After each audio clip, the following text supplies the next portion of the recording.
سورہ زخرف آیت نمبر 31۔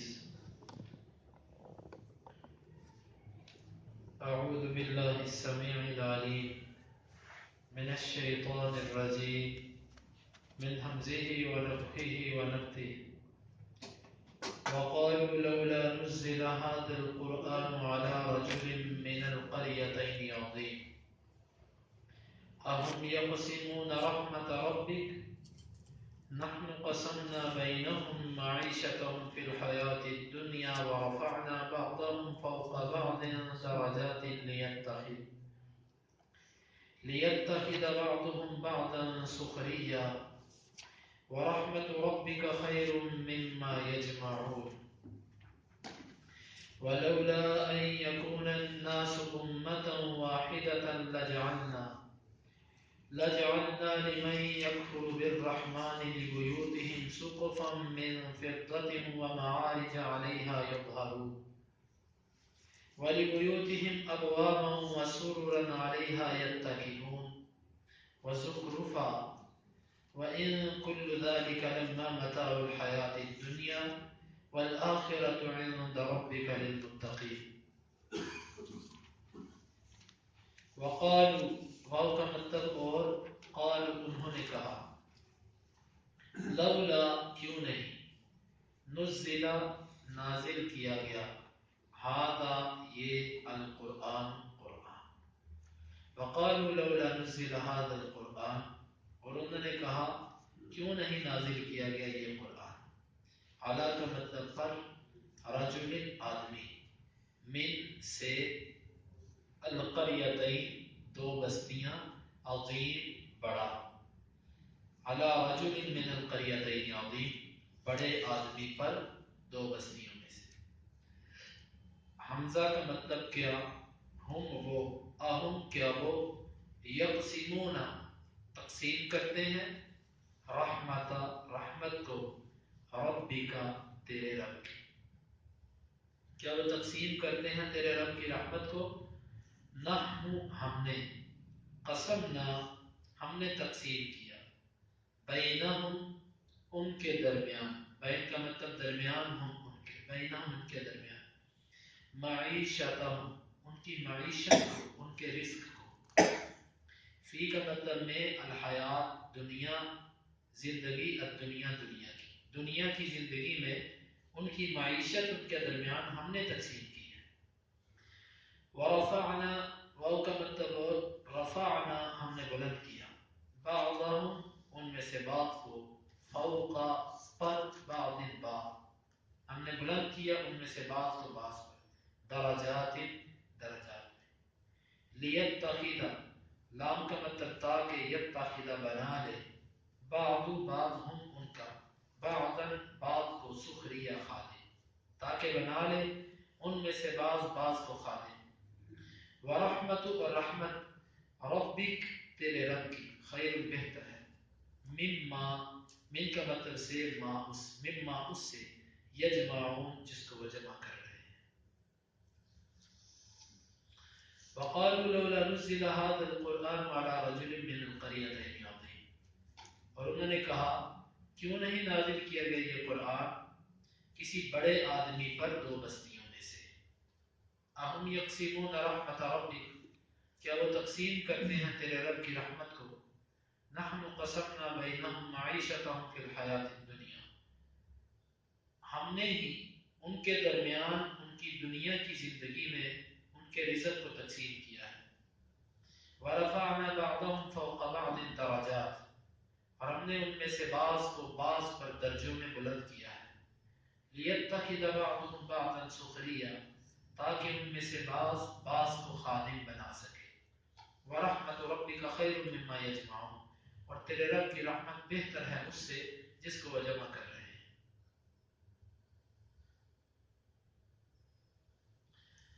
مشرکین مکہ پہلے تو یہ تسلیم کرنے کے لیے تیار نہیں تھے کہ یہ قرآن کسی بشر پر اتر سکتا ہے بشر کی نبوت کا نظریہ ان کے ذہنوں میں نہیں تھا وہ کہتے تھے نبی اور بشر یہ نہیں ہو سکتا جو نبی ہوتا وہ بشر نہیں ہوتا یہ ان کا نظریہ تھا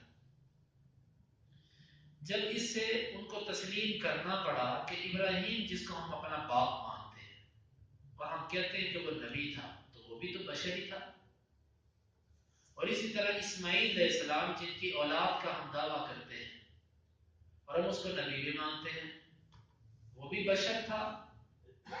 اور انبیاء کو بھی جب انہوں نے دیکھا تو جب یہ بات ان کی نہ بن پائی تو انہوں نے ایک اور اعتراض کر دیا، کہنے لگے ٹھیک ہے اگر بشر پر ہی یہ قرآن اترنا تھا تو چلو مان لیا، لیکن یہ جو دو بڑی بستیاں ہیں، ایک مکہ اور دوسری طائف، ان کے اندر بڑے بڑے سردار موجود ہیں، بڑے بڑے ولید بن مغیرہ اور ربیعہ، اور ایسے ہی طائف کے اندر عروہ بن مسعود اور اسی طرح دیگر جو لوگ ہیں، ان پر کیوں نہیں اترا؟ یہ چودھری، یہ بڑے بڑے لوگ ہیں اپنے علاقوں کے معزز لوگ، ان پر اترتا۔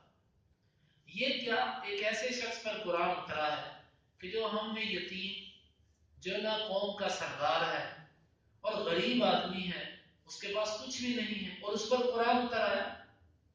یعنی کہ انہوں نے یہ سمجھ رکھا تھا کہ جس کو مال زیادہ ملے، دنیا کی فراوانی، یہ اللہ کی رضامندی کی علامت ہے، تو نبوت بھی اللہ کی رضامندی ہے، تو جن کو اللہ نے مال زیادہ دیا ہوا ہے اللہ ان سے راضی ہے، تو جب اللہ ان سے راضی ہے تو نبوت بھی ان کو ملنی چاہیے۔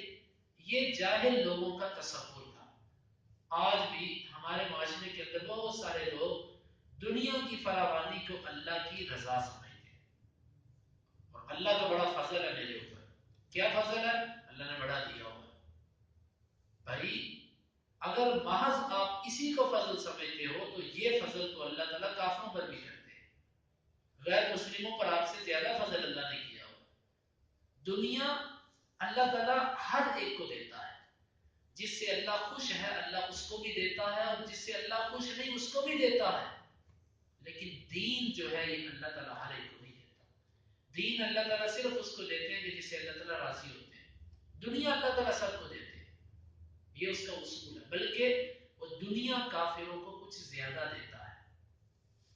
اگلی آیت میں آئے گا اللہ تعالیٰ فرماتے ہیں اگر یہ بات نہ ہوتی کہ لوگ دل برداشتہ ہو کر سارے کے سارے کفر کی طرف چلے جائیں گے تو ہم کافروں کو اتنا دیتے کہ ان کے خزانے تو کیا، ان کے گھروں کی سیڑھیاں اور ان کے گھروں کی چھتیں بھی سونے چاندی کی ہوتی، ہم اتنا ان کو دیتے، لیکن ہم نے اس لیے نہیں دیا کہ کہیں ایسا نہ ہو کہ مسلمان بھی ان کا مال و دولت دے کر ادھر ہی نہ چلے جائیں۔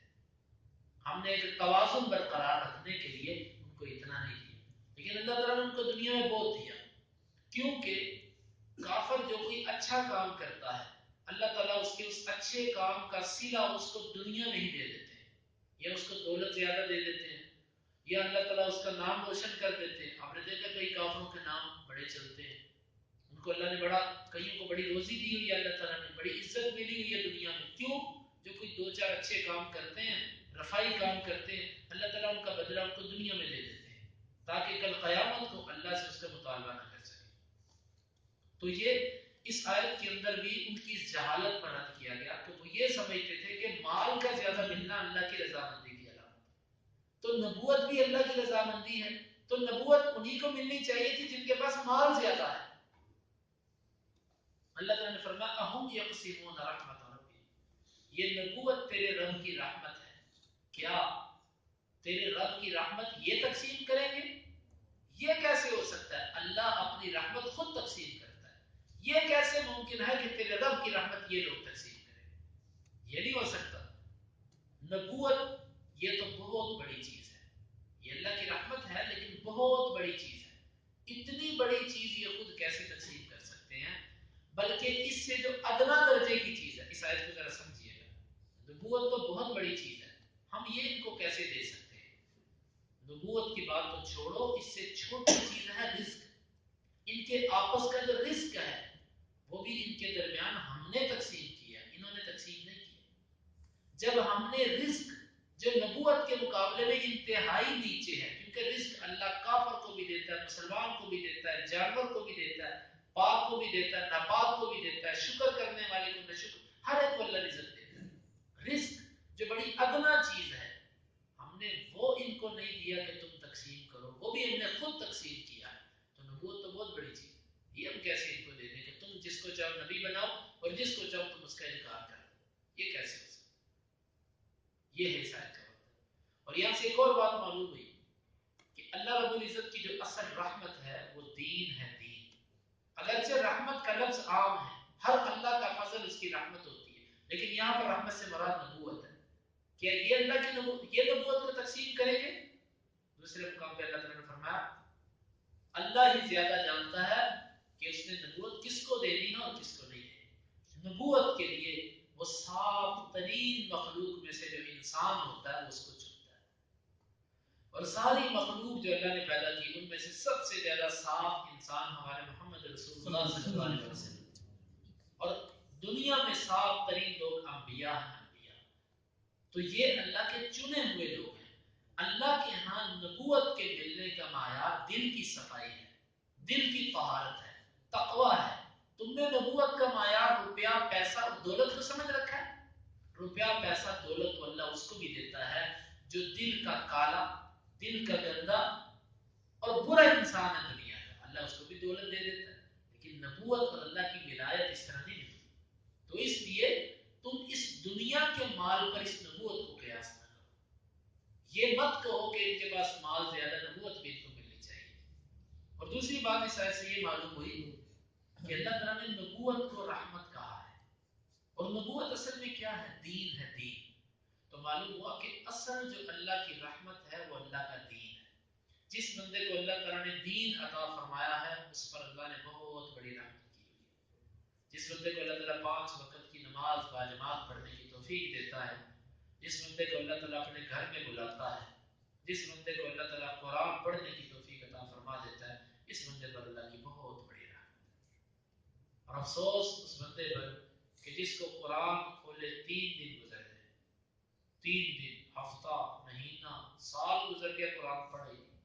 گھر پہ قرآن پڑھا ہوا ہے، جب کبھی ضرورت پڑی کہ جاؤ قرآن لے کر آؤ تو اس کو جھاڑ کر لے کر آتا ہے کہ صاف کرو قرآن کو، آج قرآن کی ضرورت پڑی ہے.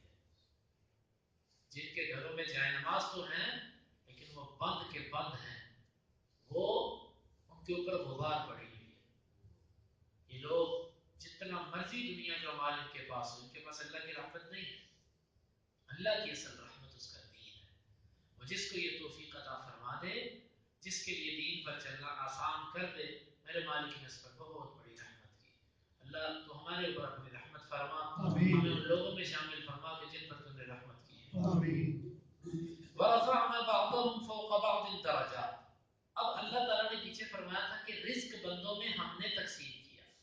ایک سوال پیدا ہوتا تھا کہ اللہ جب تم نے رزق تقسیم کیا ہے تو برابر دیتا سب کو، تو سب کو برابر دیتا.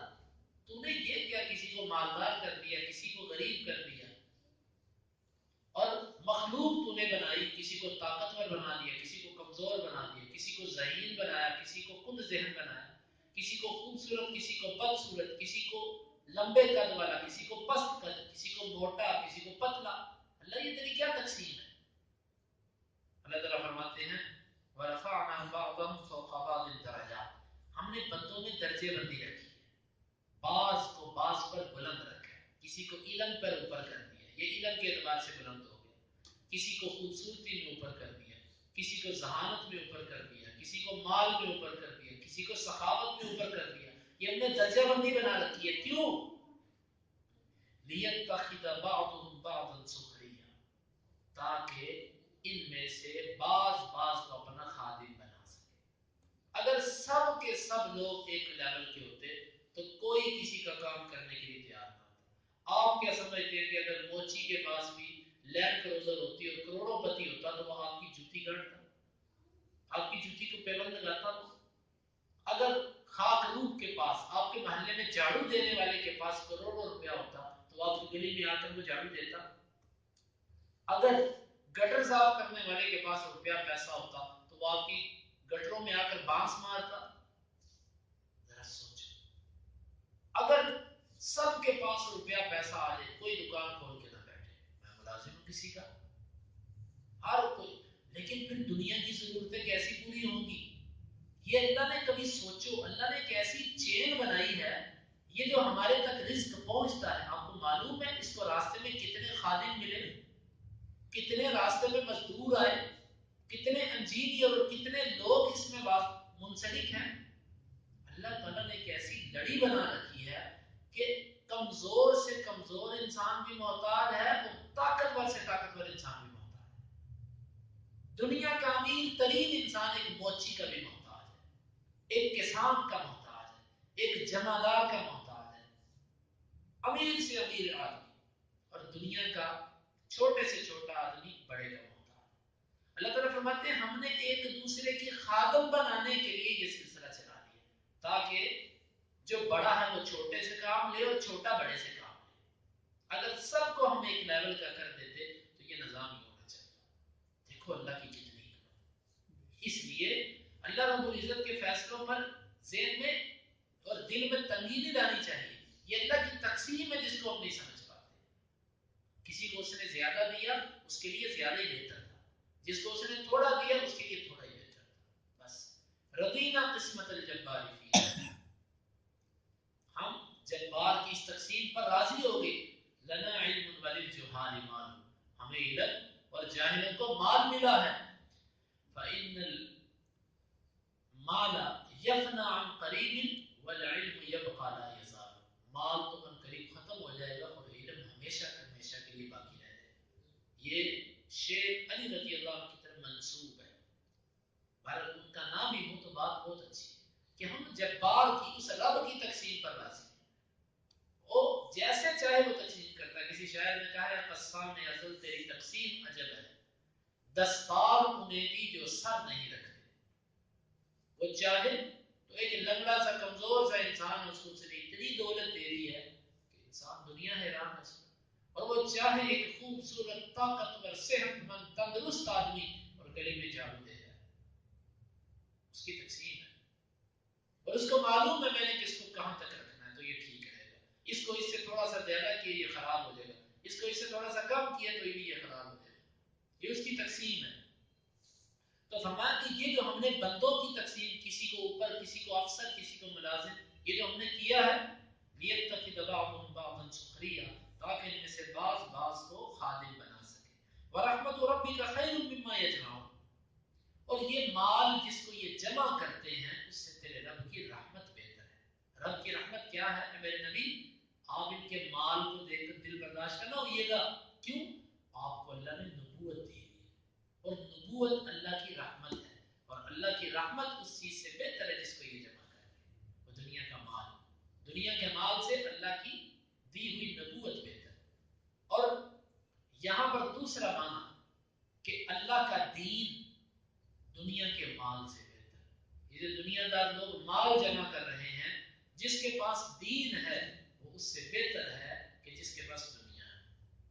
ایک دیندار آدمی غریب ہے، کمزور ہے، یہ کروڑ ہا درجے کھرب ہا درجے بہتر ہے اس بندے سے کہ جو دنیا دار اور دیندار نہیں ہے. حدیث کے اندر آتا ہے نبی صلی اللہ علیہ وسلم کے پاس سے ایک آدمی گزرا. آپ نے پوچھا کہ تم کیا کہتے ہو اس کے بارے میں؟ صحابہ نے کہا اللہ کے رسول یہ تو اتنا غریب آدمی ہے، کسی کی سفارش کرے تو اس کی کوئی سفارش نہیں سنے گا، اور اگر یہ کسی کے گھر پہ چلا جائے تو اس کو کوئی اندر نہیں داخل کرے گا، اور اگر یہ کسی سے رشتہ مانگ لے اس کو کوئی رشتہ نہیں دے گا. پھر ایک اور آدمی گزرا. آپ نے فرمایا اس کے بارے میں کیا کہتے ہو؟ کہنے کہ اللہ کے رسول یہ تو سفارش کرے تو اس کی سفارش قبول کی جائے، کسی کے پاس جائے تو اس کی عزت کی جائے، کسی سے رشتہ مانگے تو لوگ اس کو انکار نہ کریں. آپ نے فرمایا اس جیسوں سے ساری دنیا بھر جائے اس اکیلے بندے کو نہیں پہنچ سکتے. ایک مومن کا اتنا وزن ہے کہ ساری دنیا کے کافر ایک طرف ہو جائے، اکیلا ایک دیندار آدمی بھاری ہے. بشرطے کہ اس کے اندر دین ہو، اس کے اندر ایمان ہو. نام کا مسلمان نہ ہو ہماری طرف، نام کا مسلمان نہ ہو مومن. پوری دنیا ایک طرف اور وہ اکیلا ایک طرف. یہ مومن، یہ دنیا کا جو نظام چل رہا ہے یہ دنیا اس وقت تک چلے گی جب تک ایک بھی کلمہ پڑھنے والا باقی ہے. جس دن کلمہ پڑھنے والا ختم ہو گیا اس دن یہ دنیا ختم ہو جائے. اور ان کافروں کو شاید اس چیز کا علم نہیں ہے کہ یہ مسلمانوں کو ختم کرنا چاہتے ہیں. ان کو پتہ ہی نہیں کہ یہ دنیا صرف مسلمانوں کی وجہ سے چل رہی ہے. اللہ تعالیٰ دنیا کو جو چلا رہے ہیں مسلمانوں کی وجہ سے. جس دن مسلمان ختم ہوں گے اس دن قیامت قائم ہوگی, اس دن اللہ کے عذاب آئیں گے. تو یہ اسلام اور دین ہی کی برکت ہے کہ اللہ رب العزت دین کی وجہ سے بہت ساری عزتیں اور بہت ساری انسان کو نعمتیں عطا فرماتے ہیں. تو ہمیں اللہ نے دین دیا, ہمیں اس پر فخر کرنا چاہیے, اللہ کا شکر ادا کرنا چاہیے, احساس کمتری کے اندر نہیں رہنا چاہیے. اللہ تعالیٰ ہمیں اس دولت سے مالا مال فرمائے. آمین. وقالوا لولا نزل هذا القرآن, اور انہوں نے کہا کہ کیوں نہیں نازل کیا گیا یہ قرآن, علی رجل من القریتین عظیم, بڑے آدمی پر دو بستیوں میں سے. اہم یقسمون رحمت ربک, کیا وہ تقسیم کر رہے ہیں تیرے رب کی رحمت کو. نحن قسمنا بینہم معیشتہم فی الحیات الدنیا, ہم نے تقسیم کیا ہے ان کے رزق کو ان کے درمیان دنیا کی زندگی. ورفعنا بعضهم فوق بعض درجات, اور ہم نے بلند کیا بعض کو بعض پر درجات میں. ليتخذ بعضهم بعضا سخريا, تاکہ بنا لے ان میں سے بعض بعض کو خادم. ورحمت ربک خیر مما یجمعون, اور تیرے رب کی رحمت بہتر ہے اس سے جس کو وہ جمع کر رہے ہیں. اللهم انفعنا بما علمتنا وعلمنا ما ينفعنا وزدنا علما. اللهم اقسم لنا من خشيتك ما تحول به بيننا وبين معصيتك, ومن طاعتك ما تبلغنا به جنتك, ومن اليقين ما تهون به علينا مصائب الدنيا. متعنا اللهم بأسماعنا وأبصارنا وقواتنا أبدا ما أحييتنا, واجعله الوارث منا, واجعل ثأرنا على من ظلمنا, ولا تجعل مصيبتنا في ديننا, ولا تجعل الدنيا أكبر همنا ولا مبلغ علمنا, ولا تسلط علينا من لا يرحمنا. وآخر دعوانا